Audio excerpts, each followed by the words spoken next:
Agora uma figura que também virou moda, que é o direito ao esquecimento. Que começou que lá é um na pouco, Espanha com... Conta foi, do início deu do mais... direito ao esquecimento. Olha, o direito ao esquecimento não é um conceito jurídico, não é acolhido pela Constituição brasileira. Pelo contrário, a Constituição brasileira, ela expressamente determina que a preservação da memória é a tônica, né? Preservação da memória, bibliotecas, arquivos, tudo que a gente chama de que pode guardar a memória de uma nação. A Constituição brasileira determina que isso seja preservado, né? Tem até quem deve preservar, se tem a competência de quem se é uma competência concorrente ou não, dos estados, municípios, do governo federal, para preservação e para legislar sobre a guarda da memória. Mas não tem um conceito sobre direito ao esquecimento. Não existe um conceito firme sobre isso, mas o que nós temos visto é algumas pessoas que falam sobre isso, sobre direito ao esquecimento. É uma teoria que tem saído pelo mundo, tem diversas pessoas falando, e algumas cortes, inclusive a Corte Europeia, que foi o caso que teve mais, vamos dizer, visibilidade, foi o caso de um cidadão espanhol que entrou com um processo contra o Google. Então ele queria, na verdade, que fosse, não que retirasse, porque o Google não guarda a memória, né? O Google é um provedor de busca, é uma ferramenta de busca.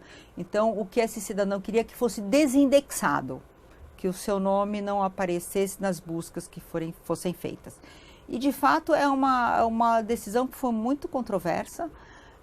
O que se determinou é que porque ele não tinha pago alguma coisa de um imóvel, era uma questão, né? completamente desimportante, vamos dizer, mas ele não tinha pago, tipo, acho que era imposto, um tipo de um IPTU, não me lembro direito agora, mas era tipo imposto ou algum tributo que ele tinha que pagar e que não pagou por alguma questão, e anos atrás.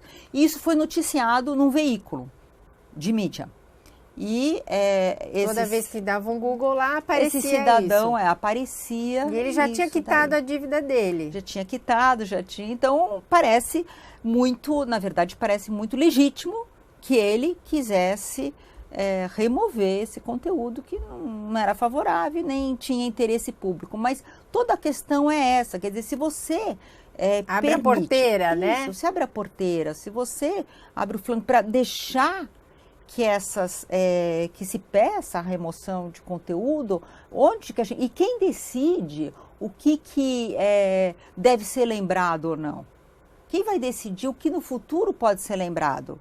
Porque a internet é um arquivo, como todos os outros arquivos. Então, você determinar a remoção de um conteúdo da internet é um pouco como você queimar livro, né? Queimar bibliotecas, porque não quero esse livro, vamos queimar. Um sujeito que foi nazista, aí eu quero o direito ao esquecimento que ele foi nazista. Então, ou então o direito ao esquecimento do político que não quer ser lembrado como participante do mensalão. Pode ser.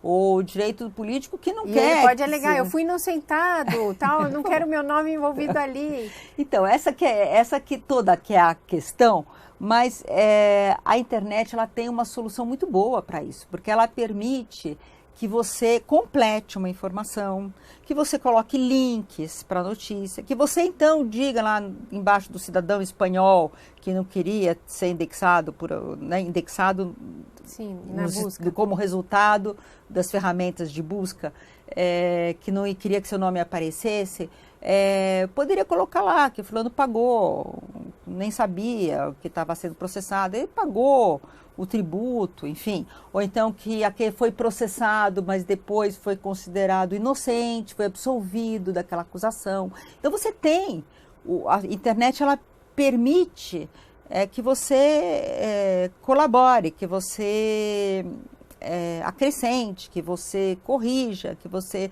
faça notas, que você desminta. Olha, não sei, o jornal X publicou isso, mas reconheceu depois que a informação estava errada e agora está publicando a versão certa é essa, né? Tal pessoa não foi, não era o acusado, era a vítima, né? Porque também tem erro, também tem, a imprensa também erra. Então, assim, me parece que toda essa questão de direito ao esquecimento, que também é uma forma, um pedido de remoção, muitas vezes de conteúdo, ou não quero mais ser lembrado. Como assim não quer mais ser lembrado? Se foi lembrado, como não quer mais ser lembrado? Não quero mais que escreva um livro sobre mim. Não quero. É um voluntarismo sobre coisas que, de repente, não dependem da pessoa e nem dizem respeito apenas à pessoa, né? Aquele cidadão que está sendo objeto de uma biografia ou que está sendo objeto de uma matéria jornalística ou de um estudo, pesquisa. Nem diz respeito unicamente àquela pessoa, diz respeito a uma coletividade, a uma informação. As pessoas podem querer um dia... Daqui a 30 anos vão querer ver essa nossa entrevista, vão falar lá, o que as duas estavam falando? Vamos ver aquela entrevista. Imagina se de repente resolvemos, vamos remover a entrevista. Então é sempre mais um tipo de constrangimento. A gente vê isso na sociedade atual. Apesar de a gente ter tanta informação, há também, não sei nem se é por causa disso, por causa daquilo, ou paradoxalmente, também temos tanta vontade de, né, você vê que é um movimento para que retire a informação do acesso do público. E tem também uma confusão entre o que é liberdade de expressão e o que é liberdade de imprensa.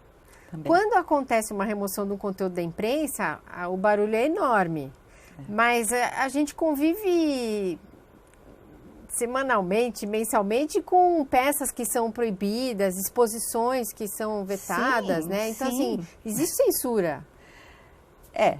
São tipos de censura, são diversos tipos de censura. É isso, a gente tem visto, e é sempre assim, critérios, qual é o critério? Moral. Então não pode aquela exposição, porque a exposição trata de sexo. Eu fui uma exposição no MASP há um tempo atrás, que tinha alguns quadros que tinham um paninho preto. Aquela que tinha eles criaram uma classificação indicativa para entrar? Tinham até criado uma classificação indicativa e era que não precisava, enfim, porque também não é da natureza do espetáculo você criar, não está submetido a uma norma assim. E a classificação de qualquer forma é indicativa, né? Não é uma situação que você indica e quem quiser levar o filho leva, enfim, não deveria ter esse problema todo, mas a gente tem visto uma quantidade bem grande de... Agora, quando você fala de imprensa, o que é difícil hoje, Miriam, a gente saber quem que é jornalista, né? Sim. Quem que é... Porque a gente tem blogueiro, se eu quiser agora abrir YouTuber. YouTuber. Você é YouTuber. Se a gente... tem tantas formas, né? A informação, ela aparece, portanto, existe a expressão até jornalismo cidadão, né? Que é um tipo de jornalismo das pessoas que contribuem com a imprensa. Então, é um pouco difícil falar quem é a imprensa hoje em dia. Também isso é uma questão mais complicada, que também merece... precisava ser estudado dentro da escola, né? Começar na escola a tentar enxergar o que está sendo veiculado, de que maneira as coisas são feitas. Precisava começar a estabelecer critérios, né, de análise ou conceitos para a gente conseguir. Porque hoje em dia, para você ver só, o jornalista não precisa e nem pode... não precisa ter diploma de jornalista, não é necessário, não é um pré-requisito para o exercício do jornalismo que ele tenha diploma. Então, como é que fica? Quem é jornalista? Né? E se todo mundo pode ter um canal. O jornalista é aquele que está debaixo de um guarda-chuva de uma empresa ou não? Empresa de que tamanho? Então são questões... Tem muitas questões para discutir. E são questões que se relacionam ao outro. Quando a gente fala de sigilo de fonte, porque o sigilo de fonte está ligado com a imprensa, não é ligado a qualquer um. Então, também com o jornalista. Com o jornalista. Com a imprensa, sim. É isso. Obrigada, Thaís. Imagina, foi um prazer.